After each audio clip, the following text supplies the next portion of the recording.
அனைவருக்கும் வணக்கம். நம்ம இந்திய அரசியலமைப்பு சட்டம் வரிசையாக பார்த்துக்கிட்டு இருக்கோம். பகுதி 3 நேற்று முடிச்சிருந்தோம். இன்றைக்கி 4 அரசு நெறிமுறைப்படுத்தும் கோட்பாடுகள் பார்க்க இருக்கோம். விதி 36லேருந்து 51 வரைக்கும். அரசுக்கு வழிகாட்டும் நெறிமுறை கோட்பாடுகள், டிபிஎஸ்பின்னு சொல்லுவாங்க, directive principles of state policy. சரிங்களா? அரசியலமைப்பை உருவாக்கியவர்கள் அரசுக்கு வழிகாட்டிவிட்டு சென்றிருக்கிறார்கள். சரியா? 1950 நம்ம அரசியலமைப்பை ஏற்றுக்கிட்டோம். அப்போது இருந்த சூழ்நிலைகளை சுதந்திரம் பெற்ற 3 ஆண்டில் சிலதான் நிறைவேற்ற முடியாது. ஏன்னா நிதி நெருக்கடிகள் அதிகமாக இருந்தது. அதனால் பின்வரும் காலத்தில் நம்ம வளர்ச்சி அடைவோம், இதெல்லாம் நம்ம செஞ்சு கொடுக்கணும் அப்படிங்கிறதுக்காக உருவாக்கி வச்சுருக்காங்க நம்ம அரசியலமைப்பை உருவாக்கிய மாமனிதர்கள் எல்லாமே. சரியா? அதை தான் சொல்கிறாங்க. சட்டம் இயற்றும் போது செயல்படுத்தும் போதும் அரசு பின்பற்ற வேண்டிய வழிமுறைகள் தான் அரசு வழிகாட்டும் நெறிமுறைகள்னு சொல்கிறாங்க. சரியா? சட்டமன்றத்துலேயும் சரி, நாடாளுமன்றத்துலேயும் சரி, சட்டம் ஒன்று இயற்றினா இதை பின்பற்றி இயற்றணும் அப்படின்றது தான் இது. ஓகேவா?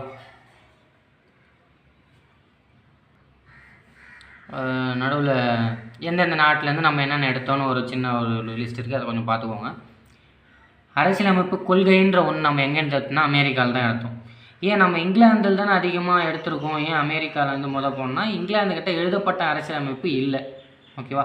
எழுதப்பட்ட அரசியலமைப்பு முதல்ல அமெரிக்கா தான் எழுதுனாங்க 1787. சரியா? அரசியலமைப்பு கொள்கை நம்ம எங்கேருந்து எடுத்தோம்னா அமெரிக்காவிலேருந்து தான் எடுத்தோம். குடியுரிமை இங்கிலாந்துலேருந்து எடுத்தோம். ஏன் சார் இதை அமெரிக்காவிலேருந்து எடுக்கலையா அப்படின்னா, அமெரிக்கா இரட்டை குடியுரிமையை பின்பற்றுறாங்க. நீதி பேராணை இங்கிலாந்துலேருந்து தான் எடுத்தோம். முகவுரை அமெரிக்காவிலேருந்து எடுத்தோம். அடிப்படை உரிமைகள் அமெரிக்காவிலேருந்து தான் எடுத்தோம். சட்டத்தின் முன் அனைவரும் சமம்ன்றது இங்கிலாந்து. சட்டம்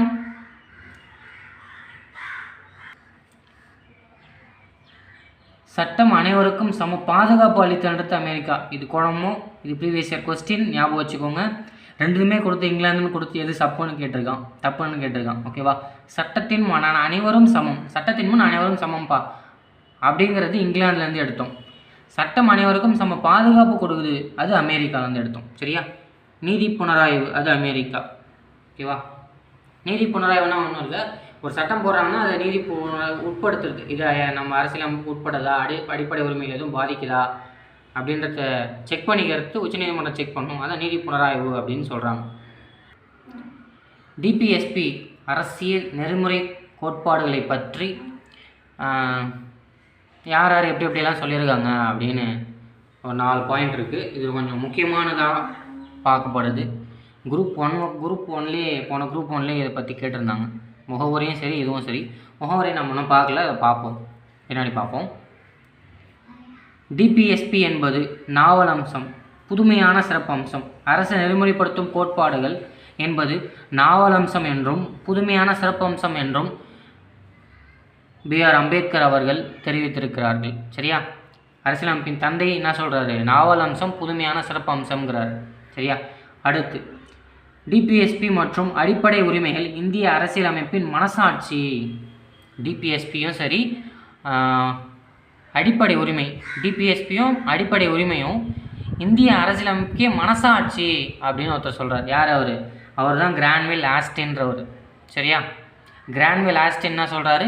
டிபிஎஸ்பியும் அடிப்படை உரிமையும் இந்திய அரசியலமைப்பின் மனசாட்சின்னு கிரான்வில் ஆஸ்டின் சொல்கிறார். அடுத்து டிபிஎஸ்பி என்பது அரசியலமைப்பிற்கு வாழ்க்கை தரும் ஒன்று. அரசியலமைக்கே வாழ்க்கை தர ஒன்றுனா எதுடா அப்படின்னு கேட்டால் டிபிஎஸ்பி தான். சரியா? இதை சொல்கிறவர் யார்? வாழ்க்கை தரும் ஒன்று எல்எம் சிங்வியே நம்ம போன கிளாஸில் பார்த்துருக்கோம். என்னன்னு பார்த்துருக்கோம்? கமெண்ட் பண்ணுங்கள். டிபிஎஸ்பி அனைத்தையும் நடைமுறைப்படுத்தி இருந்திருந்தால் நமது நாடு பூமியின் சொர்க்கமாகவே இருந்திருக்கும் அப்படின்னு ஒருத்தர் சொல்கிறார். அவர் யாருன்னு பார்த்தோன்னா MC சாக்லா. சரியா? டிபிஎஸ்பியில் இருக்கிற எல்லா கருத்துக்களையும் நடைமுறைப்படுத்தி இருந்தால் இந்த பூமியின் சொர்க்கமாகவே இந்தியா திகழ்ந்திருக்கும். ஏன்னா அந்த அளவுக்கு வழிகாட்டிட்டு போயிருக்காங்க நம்ம அரசியலமைப்பை உருவாக்கின மாமேதைகள். இதை நம்ம 3ஆக பிரிக்கிறோம். சமதர்ம கொள்கை, காந்திய கொள்கை, தாராள மற்றும் அறிவு சார்ந்த கொள்கைன்னு சொல்லிட்டு. சரிங்களா? அரசு வரையறை. ஓகேவா? 35 வரைக்கும் நம்ம அடிப்படை உரிமை பார்த்தோமா? இது 36 அரசு வரையறை. மத்திய அரசு, நாடாளுமன்றம், மாநில அரசு சட்டமன்றம், உள்ளாட்சி அமைப்புகள் இதெல்லாமே அரசுக்கான வரையறை தான் 36. 37 என்ன சொல்லிட்டு பாருங்கள், டிபிஎஸ்பி நீதிமன்றத்தால் நடைமுறைப்படுத்த இயலாது. சரியா? இந்த டிபிஎஸ்பி கொடுத்துருக்க எதையுமே இந்த எங்களுக்கு நீங்கள் செய்யலை அப்படின்னு சொல்லிட்டு போய் நீங்கள் நீதிமன்றத்தை நாட முடியாது. சரிங்களா? அடிப்படை உரிமை மீறினா ஹைகோர்ட்டுக்கு 226 ஆர்டிக்கலும் ஆர்டிக்கல் 32 சுப்ரீம் கோர்ட்டுக்கும் நம்ம போகலாம், அது தீர்வு காணலாம். ஆனால் அரசு வழிகாட்டும் நெறிமுறைப்படுத்தும் கோட்பாடுகள் இதை செய்யலை அப்படின்னு சொல்லிட்டு நம்ம நீதிமன்றத்துக்கிட்ட போக முடியாது அப்படின்னு ஆர்டிக்கல் 37 சொல்லுது. சரியா? ஆர்டிக்கல் 38 விதி 38 என்ன சொல்லுது, மக்கள் அனைவருக்கும் பொருளாதார மற்றும் அரசியல் நீதி கிடைக்கும் வழிவகை செய்யும் மக்கள் நல அரசை உருவாக்க வேண்டும். மக்கள் அனைவரும் என்ன பண்ணணும், நம்மளை ஆள்றவங்க பொருளாதாரம் மற்றும் அரசியல் நீதி கிடைக்கும் வகையில் ஒரு கட்சி நம்ம ஓட்டு போடுறோன்னா என்ன எதுக்காக ஓட்டு போடுறோம், அவங்க ஸ்டேட்டை நல்லா ரூல் பண்ணுவாங்க, மக்கள் அனைவரும் நல்லா வழி நடத்துவாங்க, பொருளாதார ரீதியாகவும் நீதி அரசியல் நீதியும் கிடைக்க செய்வாங்க அப்படின்னு நினச்சி தான் நம்ம ஓட்டு போடுறோம். அப்படி தான் போடணும்.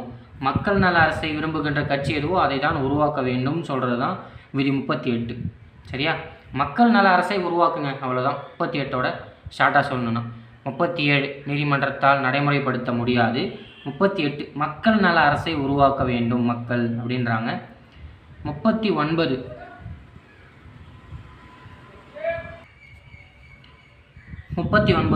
சமூகத்தில் ஏற்படும் ஊதிய ஏற்றத்தாழ்வுகளை கலைக்க வேண்டும்ன்றாங்க. ஓகேவா? இப்போ சமூகத்தில் ஊதிய ஏற்றத்தாழ்வுன்றது மிகப்பெரிய அளவில் இன்றளவும் தலை தூக்கி தான் இருக்குது. சரியா?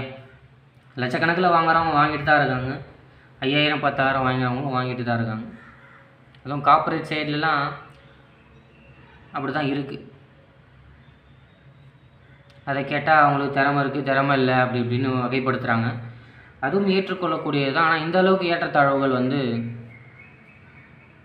சரியாக தெரியலை. சரி, அங்கே போக வேண்டாம், ஆர்டிக்கிள்லேயே வந்துடுவோம். நம்ம சமூகத்தில் ஏற்படும் ஊதிய ஏற்றத்தாழ்வுகளை கலைக்க வேண்டும்ன்றது விதி 39. சரியா? விதி 39 A 1976 42வது சட்டத்திருத்தம் என்ன சொல்லுதுன்னா, ஏழைகளுக்கு இலவச சட்ட உதவி கொடுப்பதன் மூலம் சமமான நீதி கிடைக்க வழிவகை செய்கிறது அப்படின்னு சொல்கிறாங்க. ஏழைகளுக்கு இலவச சட்ட உதவி கொடுப்பதன் மூலமாக சமமான நீதி கிடைக்க வழிவகை செய்யுதுன்றாங்க. ஏழைகள் எங்கே போவாங்க? வக்கீல் ஃபீஸ்லேருந்து எல்லாத்தையும் எங்கே போகிறது? பணம் படைத்தவர்களுக்கு மட்டுமே நீதிங்கிறது தான் என்றாலும் இருக்கக்கூடிய உண்மையாகவும் இருக்கிறது இல்லையா? அறிஞர் அண்ணாவுடைய புகழ்பெற்ற வாசகம், வழக்கறிஞர்களின்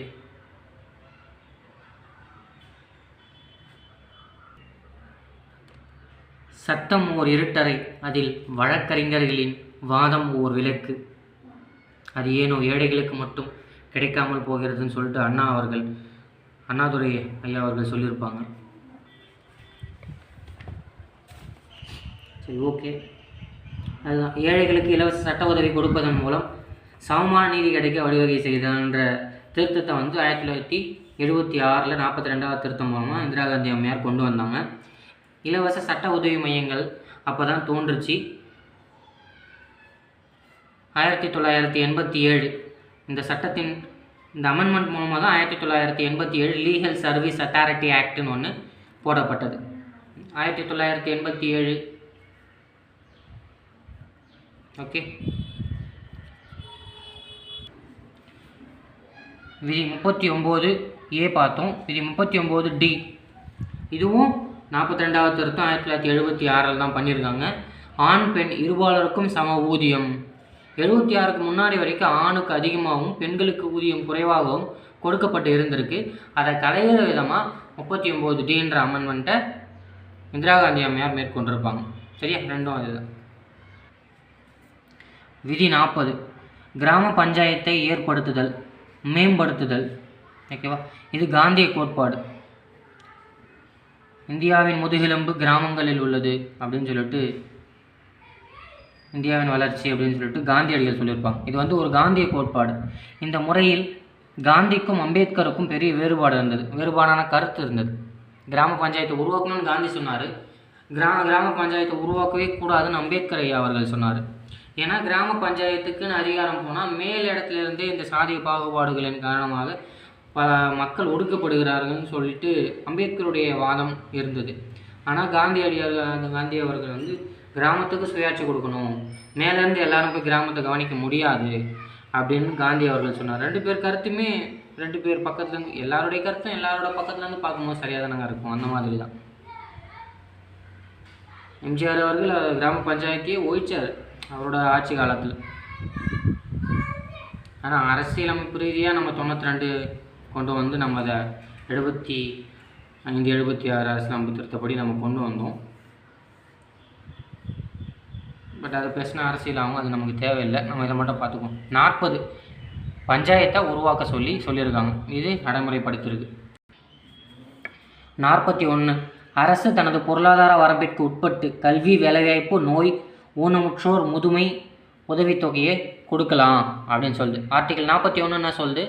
அரசு தனது பொருளாதார வரம்பிற்கு உட்பட்டு கல்விக்காக, வேலைவாய்ப்புக்காக, நோய்வாய்ப்பட்டிருக்கிறவங்களுக்காக, ஊனமுற்றோருக்காக, முதுமையில் இருக்கிறவங்களுக்காக உதவித்தொகை கொடுக்கலாம் அப்படின்ட்டு. இதுதாங்க அந்த முதியோர் உதவித்தொகை, இந்த மகளிர் உரிமைத்தொகை, கல்வி உரிமைத்தொகை, வேலைவாய்ப்பு இல்லாதவங்களுக்கு உரிமைத்தொகைன்னு சொல்லிட்டு எல்லா கவர்மெண்ட்ஸும் கொடுத்துட்டு தான் இருக்குது. அதை நம்ம தமிழ்நாடு அரசை பாராட்டலாம். பொருளாதார வரம்புக்கு உட்பட்டு தான் இவங்க சொல்லியிருக்காங்க, அரசியல் நெறிமுறைப்படுத்தும் கோட்பாடே சொல்லுது. ஆனால் இவங்க இத்தனை கடன்களை வாங்கி தான் எதுவும் பண்ணிகிட்ருக்காங்க.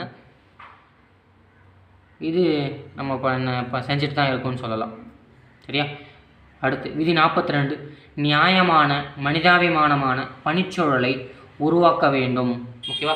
ஒரு வேலைக்கு போகிறோம்னா அங்கே மனிதாபிமானமான பணிச்சூழலை உருவாக்கணும். சரியா? மாடு மாதிரி ஒன்று நடத்தக்கூடாது. ஆர்டிகல் 23 சொன்ன மாதிரி. சரியா? நியாயமான மனிதாபிமானமான பணிச்சூழலை உருவாக்கி தரணும். ஓகேவா?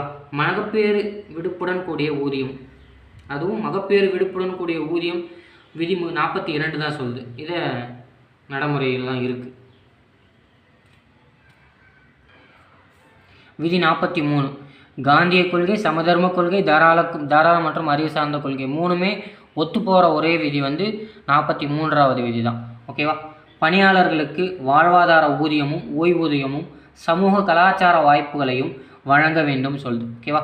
பணியாளர்களுக்கு ஊதியம் தரணும், அவங்களுக்கு ஓய்வூதியமும் தரணும், சமூக கலாச்சார வாய்ப்புகள் அவங்கவுங்களுக்கு ஒரு பண்புகள் இருக்கும், அவங்க பின்பற்றுவாங்க, அதை மதிக்கணும். சரியா? குடிசை தொழிலை மேம்படுத்த வேண்டும். குடிசை தொழிலை மேம்படுத்த வேண்டும்ன்றதும் 43 தான் சொல்லுது. சரியா? 43A 42வது சட்ட திருத்தத்தில் 1976 தான் கொண்டு வந்திருக்காங்க. தொழிற்சாலை நிர்வாகத்தில் தொழிலாளர்கள் பங்கு எடுக்க வேண்டும். ஓகேவா? தொழிற்சாலையோட நிர்வாகத்தை பொறுத்த வரைக்கும் முக்கியமான ஆட்கள், அதாவது முதலாளி பசங்க அந்த மாதிரி இருக்கும்.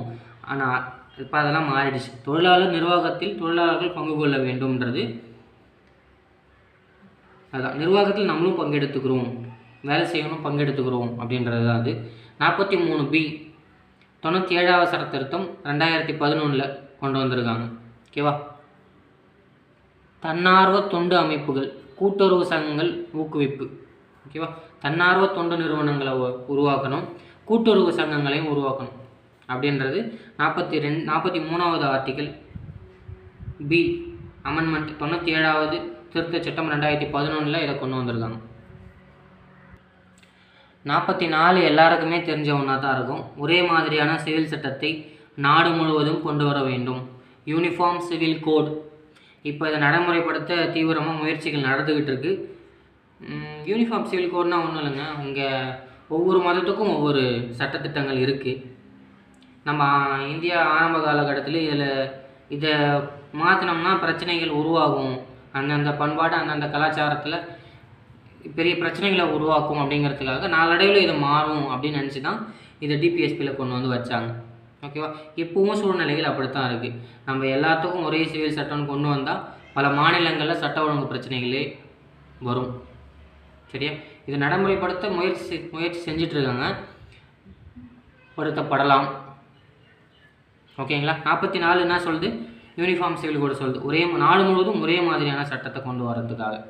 சரியா. 45 86வது திருத்தச் சட்டம் 2002. 6 வயதுக்கு உட்பட்ட குழந்தைகள் கல்வி ஊட்டச்சத்து வழங்க வழிவகை செய்தல். ஓகேவா. 6 வயசுக்குள்ளே இருக்கிற குழந்தைகளுக்கு கல்வியையும் ஊட்டச்சத்தையும் வழங்க வழிவகை செய்கிறாங்க. சரியா. இதையும் தமிழக அரசு நடைமுறைப்படுத்தி தான் இருக்குது. காலை உணவு திட்டம், மதிய உணவு திட்டம்ன்ற மாதிரி. இப்போ காலை உணவு திட்டமாகவும் அதை கொண்டு வந்திருக்காங்க. விதி 46, தாழ்த்தப்பட்டோர் கல்வி மற்றும் பொருளாதாரத்தை மேம்படுத்த வேண்டும். ஓகேவா. தாழ்த்தப்பட்ட மக்கள் இங்கே இருக்காங்க. ஓகேவா. அவங்க கல்வியிலையும் அவங்க பொருளாதாரத்தையும் நம்ம மேம்படுத்தி தர வேண்டும், அரசு மேம்படுத்தி தர வேண்டும்ன்றது சொல்கிறது தான் 46வது ஆர்டிகல். எப்படி பண்ணலாம், அவங்க கல்வி இலவச கல்வி கொடுத்துட்டு தான் இருக்குது, அவங்களுக்கான இடஒதுக்கீட்டை கொடுத்து அவங்கள பணிகளில் கொடுக்கலாம், அவங்க பொருளாதாரத்தை மேம்படுத்தலாம், அவங்களுக்கு சிறப்பு சலுகைகள் அப்படின்னு சொல்லிட்டு எல்லாத்தையும் கொடுத்து அவங்கள மேம்படுத்துங்க அப்படின்னு சொல்கிறது தான் 46. இதுவும் நடைமுறைப்படுத்திட்டு தான் இருக்கும்.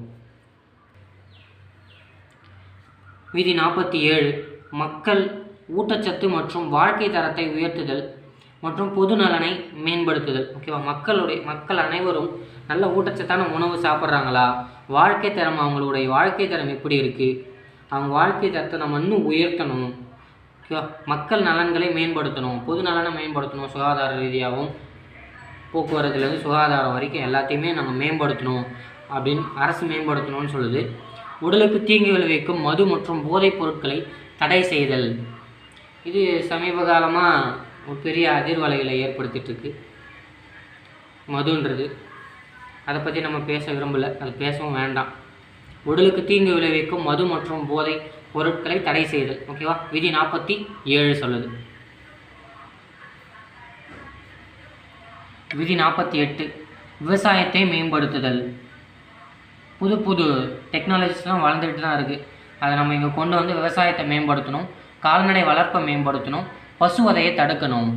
ஓகேவா. இது 48. விதி 48 சொல்லுது, விவசாயத்தை மேம்படுத்துங்க, கால்நடை வளர்ப்பை மேம்படுத்துங்க, பசுவை கொள்றதை வந்து தடுங்க அப்படின்னு சொல்லிட்டு 48 ஆர்டிக்கல் அமெண்ட்மெண்ட் ஒன்று பண்ணியிருக்காங்க. 48A 1976 42வது சட்ட திருத்தத்தில் பண்ணியிருக்காங்க. சுற்றுச்சூழல் மேம்படுத்துதல் மற்றும் காடு மற்றும் வனவிலங்குகளை பாதுகாத்தல். சுற்றுச்சூழலை மேம்படுத்தணும், காடு மற்றும் வனங்களை பாதுகாக்கணும் அப்படின்னு சொல்கிறது 48A. சரியா. 49, நினைவு சின்னங்கள் மற்றும் வரலாற்று புகலிடங்களை பாதுகாப்பது மாநிலங்களுடைய கடமை. ஓகேவா. இப்போது நம்ம சுற்றுலாத்துறையில் வந்து பெரிய வருவாய் வந்து நம்ம நாட்டுக்கு கிடச்சிட்டு தான் இருக்குது. இப்போ பல நாடுகள்லேருந்து நம்ம நாட்டுக்கு வராங்க. குறிப்பாக நம்ம தமிழகத்தை பொறுத்த வரைக்கும் மகாபலிபுரம், தஞ்சை பெரிய கோவில், தாராசுரம், விவேகானந்தர் பாறை, திருவள்ளுவர் சிலைன்னு சொல்லிட்டு இதெல்லாம் ரொம்ப முக்கியமான சுற்றுலாத்தலங்களாக இருக்குது. பெரிய வருவாயையும் அது கொடுத்துக்கிட்டு இருக்குது. சரியா. நம்ம நாட்டுக்கும் சரி, மாநிலத்துக்கு வரப்போங்க, நாட்டிலேருந்து வர்றதான பெரிய பொருளாதார ரீதியில் கொடுத்துக்கிட்டு இருக்குது. ஸோ அதையெல்லாம் பாதுகாக்கிறது, நினைவு சின்னங்களையும் வரலாற்று புகழையும் பாதுகாக்கிறது யாருடைய கடமை, மாநில அரசுகளின் கடமை அப்படின்னு சொல்லுது விதி 49. விதி 50 என்ன சொல்லுது, நிர்வாகத்திலிருந்து நீதித்துறையை பிரிக்கணும். ஓகேவா.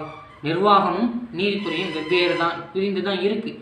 ஆனால் ஆளும் அரசுக்கு சாதகமாக செயல்படுகிறது நிர்வாகம்னு ஒரு கருத்து இருக்குது நீதித்துறைன்னு சொல்லிட்டு. ஆனால் இன்றளவும் அதில் முரண்பாடுகள் இருக்க தான் செய்யுது. அதை பற்றி தெளிவான இது இல்லை. ஆனால் பிரிஞ்சு தான் இருக்கணும், ஒன்றோடு ஒன்று சேரக்கூடாது. நிர்வாகம் தனி, நீதித்துறை தனி. அப்படி தான் அரசியலமைப்பு சொல்லுது, அப்படி தான் நடைமுறையிலும் இருக்கப்படுதுன்னு சொல்கிறாங்க. நடைமுறையை நம்ம எல்லாருக்குமே தெரிஞ்சுதான், நடைமுறைன்றது அரசியலமைப்புக்கு வேறுபட்டு தான் இருக்கும். ஓகேவா. 51, பன்னாட்டு அமைதியையும் பாதுகாப்பையும் மேம்படுத்துதல்ன்றது விதி 51 சொல்லுது. சரியா. பன்னாட்டு அமைதியையும் பாதுகாக்கணும். சரியா. இந்திய அரசியல் அமைப்பின் சாசனத்தின் வழிகாட்டு நெறிமுறைகள் அறிவுறுத்தல் செயல் கருவி. இது வந்து ஒரு அறிவுறுத்துதலின் செயல் கருவி தான். சரியா. இது 1935 போல் தோற்றம் அளிக்கிறது. 1935 அரசு சட்டத்தில் இருந்து அந்த தோற்றம் வந்து இதில் தெரியுது அப்படின்னு சொல்கிறாங்க. சரியா. 51A அடிப்படை கடமைகள், அதை நம்ம நெக்ஸ்ட் கிளாஸில் பார்க்கலாம். நன்றி.